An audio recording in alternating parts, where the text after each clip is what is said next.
Antes de arrancar con esta crónica de vida, quiero platicarles que lo que están a punto de escuchar no es solo un reportaje, es una lección de humildad que nos recuerda que las fronteras más difíciles de cruzar son las que tenemos en la mente. Quédense hasta el final, porque el desenlace les va a cambiar la forma de ver nuestro país para siempre. Ahora sí, prepárense. Hay historias que uno cuenta con la voz temblando, aunque hayan pasado meses. Historias que se clavan en la garganta como un nudo que no termina de pasar. Esta es una de esas. Es la historia de un hombre que llevaba años ganándose la vida escupiendo veneno contra este país, y que en cuestión de 72 horas, tuvo que tragarse cada palabra, cada coma y cada punto que había escrito con soberbia. Bienvenidos a Mundo en México, el canal donde quitamos la venda de los ojos y contamos las historias que nadie más se atreve a tocar.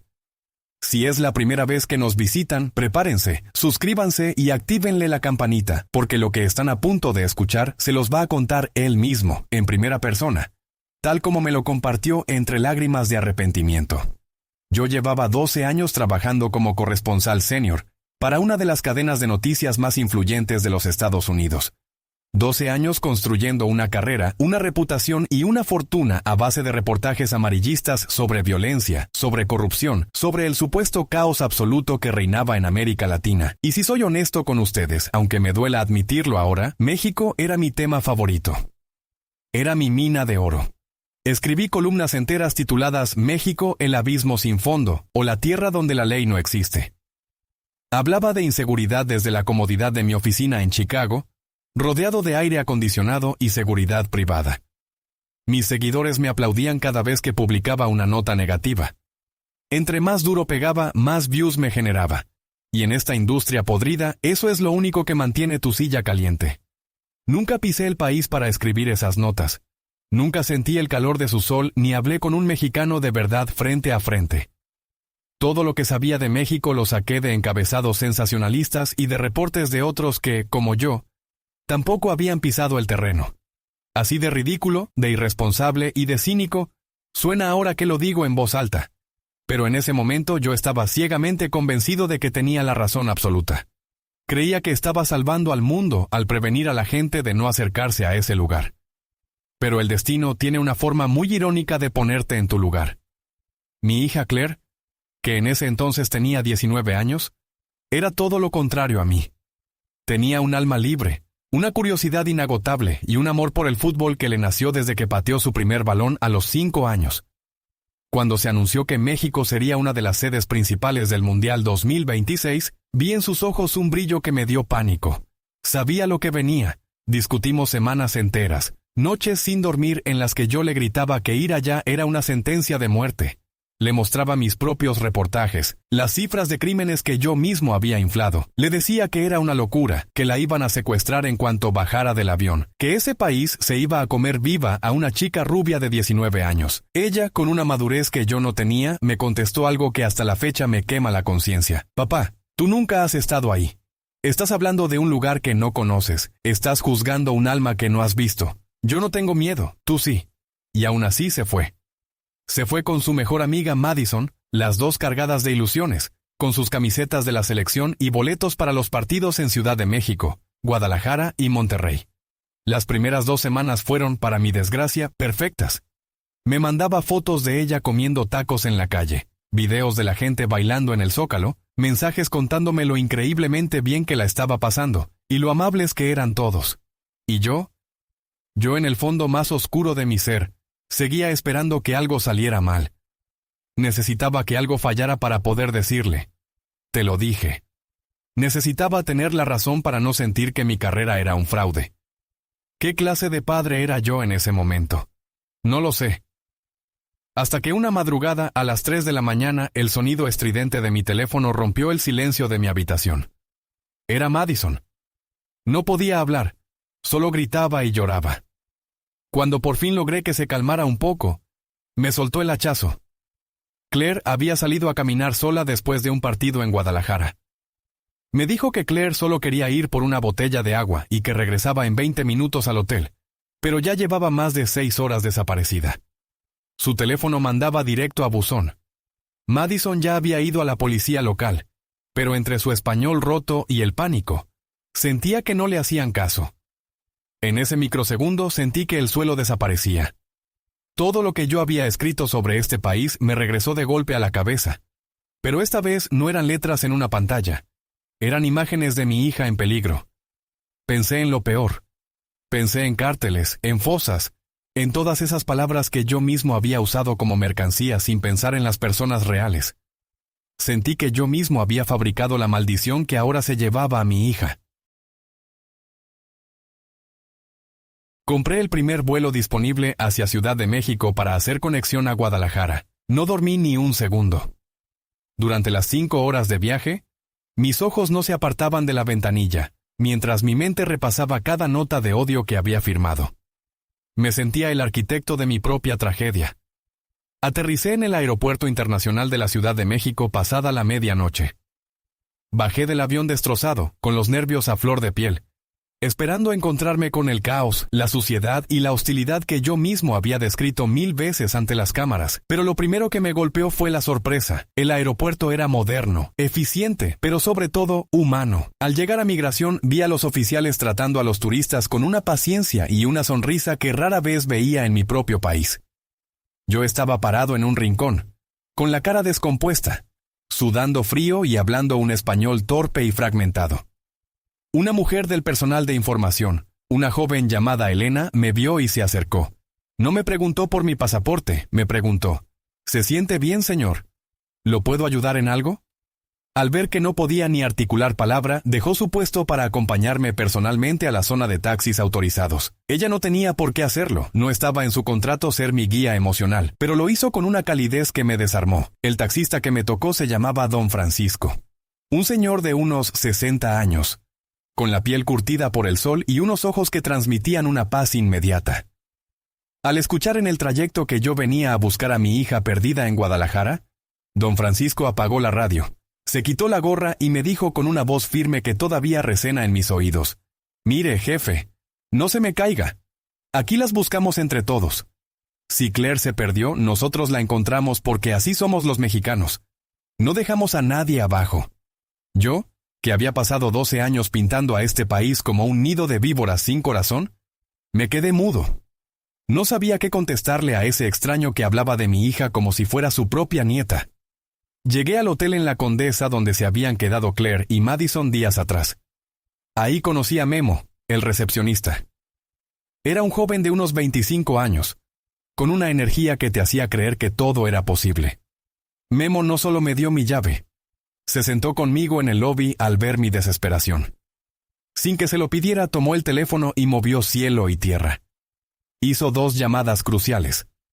Una a un contacto suyo que trabajaba con un grupo de investigadores privados expertos en rastreo, y otra a un amigo que manejaba las cámaras de seguridad de varios negocios de la zona. En menos de una hora ya no estaba solo. Sentados frente a mí en el lobby del hotel estaban Galdino y Santiago. Galdino era el detective veterano, un hombre de pocas palabras, con el rostro serio pero con un colmillo impresionante para estos casos. Santiago era su opuesto, joven, inquieto, con una laptop llena de programas de rastreo y una habilidad increíble para navegar por las redes. «Mire, señor Miller», me dijo Galdino, «nosotros nos encargamos. No se preocupe por la plata ahorita. Primero confíe en nosotros y cuando su hija esté con usted, arreglamos cuentas. En México, la palabra todavía vale. En mi país, un servicio así me habría costado miles de dólares por adelantado. Aquí, estos 2 hombres estaban dispuestos a trabajar toda la madrugada solo con mi palabra». Santiago empezó a trabajar como un rayo. Revisaron las cámaras de los negocios cercanos al hotel en Guadalajara vía remota. Hablaron con vendedores ambulantes, con taxistas de la ruta, con quien se dejara preguntar, y encontraron el primer hilo de la madeja. Claire y Madison habían tenido una discusión esa noche, una tontería de amigas cansadas por el viaje. Claire, con ese espíritu rebelde, decidió caminar unas cuadras para despejarse. Una cámara de una farmacia la captó subiéndose a un camión que, por error de ella o del destino, iba rumbo a la central de autobuses en lugar de regresar al hotel. Otro registro, de la misma central, mostraba a una chica con sus características comprando un boleto de última hora hacia Guadalajara. Claire, en su confusión de 19 años, pensó que el camión en el que se subió la llevaría a su destino, y al verse en la central, decidió seguir el viaje por su cuenta para darle una lección a su amiga y alcanzarla después en el siguiente punto del mundial. Pero el destino le jugó una mala pasada. Su teléfono se le cayó y se rompió en algún punto del trayecto, dejándola incomunicada, sin dinero y sin brújula en un país que su padre le había enseñado a odiar. Hacemos una pequeña pausa para decirles que este video es para todos los que amamos a México y para los que aún no lo conocen bien. Si valoran estas historias de hermandad, no olviden dejarnos su comentario. Queremos saber qué piensan de esta búsqueda desesperada. ¿Ustedes qué habrían hecho en el lugar de este padre? Sigamos adelante. No lo pensé 2 veces. Subí a un vuelo esa misma mañana rumbo a Guadalajara, pero esta vez no iba solo. Galdino y Santiago se vinieron conmigo. Se ofrecieron a seguir el caso hasta las últimas consecuencias sin que yo tuviera que insistir. Al llegar a la Perla Tapatía, el choque cultural fue un golpe en el centro de mi orgullo. Fuimos directo a la central de autobuses, un lugar inmenso y lleno de vida. Santiago empezó a mostrar la foto de Claire a todo el mundo. Fue ahí donde conocimos a doña Chonita. Ella tenía un puesto de tortas ahogadas cerca de la entrada principal. Al ver la foto de mi hija, sus ojos se iluminaron. «Ah, sí, yo vi a esta muchachita hace 2 días», dijo con una sonrisa que me devolvió el alma al cuerpo. Nos contó que Claire se veía perdida, asustada y con un hambre que se le notaba en la cara. Doña Chonita, sin saber quién era ella ni de dónde venía, le dio indicaciones. Le prestó una silla para que descansara y le regaló una de sus mejores tortas porque, según ella, nadie puede buscar su camino con la panza vacía. Me lo contaba con una naturalidad que me dio vergüenza. Me dio vergüenza de haber escrito que la gente de aquí era peligrosa, cuando esta mujer, que seguramente vivía al día, le había dado de comer a mi hija sin pedirle ni un centavo. Empecé a sentir una transformación interna. Cada persona con la que hablábamos en Guadalajara se involucraba emocionalmente. Conocimos a un chofer de autobús que se acordaba perfectamente de ella. Nos dijo que le dio mucha pena ver a una güerita viajar sola tan tarde y con el teléfono roto. Por eso le insistió en que se sentara en el asiento de adelante, justo al lado de él, para cuidarla durante todo el trayecto hacia el norte. La dejé sana y salva cerca del estadio de Monterrey, nos dijo el chofer con orgullo. Nadie me vio como una fuente de ingresos, nadie me vio como una nota amarillista. Me vieron como un padre desesperado y me trataron con una dignidad que yo no les había dado a ellos en mis reportajes. El rastro era claro, Monterrey. Volamos esa misma tarde, con la esperanza ya no como una chispa, sino como un incendio en mi pecho. Galdino y Santiago no se despegaron de mí. Al llegar a la capital de Nuevo León, nos dirigimos a un barrio humilde pero vibrante, muy cerca del estadio BBVA. Los detectives empezaron a preguntar casa por casa, negocio por negocio. Esa persistencia que yo antes habría llamado obsesión o caos, ahora la reconocía como la verdadera esencia de México. La solidaridad incondicional con el que sufre. Pasamos horas recorriendo calles, hablando con gente que interrumpía su cena o su trabajo para ayudarnos a buscar. Yo miraba las fachadas de las casas, los rostros de la gente, y ya no veía el peligro que mis columnas describían. Veía familias, veía esfuerzo, veía amor. Galdino, con su instinto de sabueso veterano, nos detuvo frente a una carnicería que apenas empezaba a abrir para el turno de la noche. Ahí conocimos a don Beto, el carnicero. Era un hombre robusto, con las manos grandes y un corazón todavía más grande. Al ver la foto de Claire, asintió con la cabeza y soltó una carcajada de alivio. «No, hombre, jefe, no busque más. Esa niña está aquí a la vuelta. La vi hace 2 días toda polvorienta y la mandé con la familia de doña Carmen. Ellos siempre reciben a la raza que anda perdida en los partidos. Vengan, yo los llevo». Caminamos detrás de don Beto con el corazón a punto de salirse de mi pecho. Mis piernas pesaban, mis ojos ardían, pero mi alma estaba a punto de presenciar el milagro que mi propia arrogancia casi me arrebata. Llegamos a una casa de portón blanco, con un patio trasero del que salía un olor delicioso a carne asada, y se escuchaban risas. Don Beto entró gritando: «Carmen, aquí traen al papá de la gringa». Entramos al patio y en ese momento el mundo se detuvo. Ahí estaba. Mi Claire. Mi pequeña niña que yo juré que México se comería viva. Estaba sentada en una mesa de plástico, con un plato lleno hasta el tope de carne asada y tortillas hechas a mano. Se estaba riendo a carcajadas con una familia completa que la trataba como si fuera su propia sangre. Doña Carmen le servía más salsa, mientras el señor de la casa le explicaba con señas las reglas de un juego de cartas mexicano. 2 niños chiquitos jugaban a las escondidas alrededor de ella, jalándole la camiseta como si fuera su hermana mayor. Claire me vio. Sus ojos se abrieron como platos. Tiró la silla al levantarse y corrió hacia mí gritando, «¡Papá!». Nos abrazamos con una fuerza que me hizo llorar, como no recordaba haber llorado en toda mi vida adulta. Lloré de alivio, lloré de alegría, pero sobre todo, lloré de perdón. En medio de ese patio, rodeado de gente que no conocía mi nombre pero que había cuidado lo que más amo en la vida, sentí que toda mi carrera de mentiras se derrumbaba.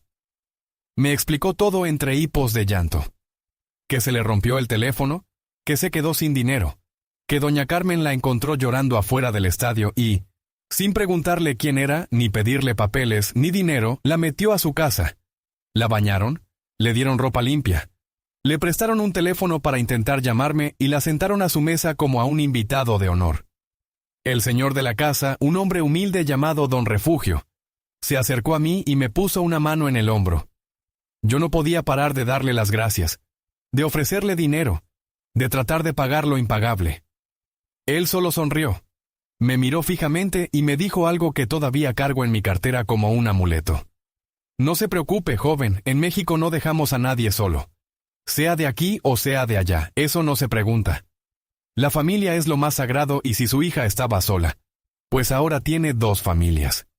Yo, el periodista estrella que había ganado premios hablando mal de los mexicanos, no supe qué contestarle. Me sentía pequeño, me sentía un ignorante. Esa noche no nos fuimos a un hotel de lujo. Nos quedamos en ese patio, comiendo con ellos, escuchando sus historias, sintiendo la verdadera calidez de un país que yo nunca quise conocer por soberbia. Galdino y Santiago también se quedaron, celebrando con nosotros como si el éxito fuera de todos. Esa misma madrugada, sentado en un rincón de ese patio, con Claire dormida sobre mi hombro después de 3 días de pesadilla, saqué mi teléfono. No abrí la aplicación de mi cadena de noticias, abrí mi blog de notas y escribí la primera crónica honesta de mi vida. No hablé de cifras, ni de política, ni de violencia. Hablé de Elena en el aeropuerto, de don Francisco el taxista, de Memo el recepcionista, de Galdino y Santiago los detectives sin precio, de doña Chonita y su torta milagrosa, de don Beto el carnicero y, sobre todo, de la familia de don Refugio y doña Carmen. Titulé mi nota, México, el lugar donde el corazón es la única frontera. Regresé a Estados Unidos, pero ya no era el mismo hombre. Renuncié a la cadena unos meses después, porque ya no podía firmar una mentira más. Hoy, mi vida ha cambiado por completo. Vivo 6 meses en México y 6 meses en mi país. He dedicado mi nueva carrera a documentar la verdadera cara de esta nación, la que no sale en los noticieros amarillistas. Y cada vez que alguien intenta decirme que México es un lugar sin remedio, les cuento esta historia completa, tal como se las estoy contando a ustedes ahora, para que entiendan que la grandeza de un país no está en sus edificios, sino en la mesa que te ofrece un extraño cuando más perdido estás. Y así es como termina este relato que nos pone la piel de gallina. Un hombre que llegó con el corazón blindado por el odio, y que se fue con el alma curada por el amor mexicano. Es la prueba de que la calidez de nuestra gente no se inventa, no se exagera, y una vez que la vives, te cambia para siempre. Si esta historia les tocó el corazón, por favor denle ese like que tanto nos ayuda a seguir mostrando la verdad de nuestro México. Compártanla con ese amigo o familiar que todavía tiene miedo de venir, porque a lo mejor este video es el empujón que necesitan para descubrir nuestra magia. No olviden suscribirse a Mundo en México y activar la campanita para que no te pierdas ninguna de estas crónicas de vida. Y ustedes, mi gente, cuéntenme aquí abajo. ¿Alguna vez un extraño les ha tendido la mano en México sin esperar nada a cambio? ¿Conocen a algún extranjero que haya llegado con prejuicios y hoy ame a México más que a su propio país? Los leo todos, uno por uno, con todo el respeto que se merecen. ¡Vámonos! Nos vemos en la próxima historia, aquí en Mundo en México. Y es que al final del día, carnalitos, México no se explica. México se siente. Se siente en el abrazo de un extraño, en el sabor de una tortilla recién hecha y en esa mano que siempre está lista para levantarte. No dejen que nadie les cuente cuentos chinos. Vengan y vivan la magia por ustedes mismos. Suscríbanse, compartan esta historia y hagamos que el mundo entero sepa lo que de verdad significa ser mexicano. Nos vemos en el próximo video, aquí en Mundo en México. ¡Vámonos!